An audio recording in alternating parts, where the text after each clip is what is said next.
This trip very much underlines where the Conservative government wants to head with this policy. But correct me if I'm wrong, we're literally only talking about a few hundred people who potentially could be sent to Rwanda out of tens of thousands? I think we're expecting up to 40, 50,000 people crossing via small boats this year, most of which would be claiming refugee status through, well, being asylum seekers.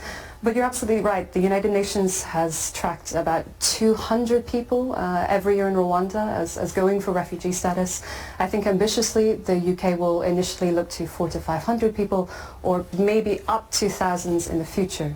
But again, this is strongly premised on there being a way to do this legally, which currently there is not. What's the next step then for the UK government? The next step, if and when the treaty is going to be imminently signed, it will go to Parliament. Parliament could delay it, but it can't stop it. It's going to be ratified.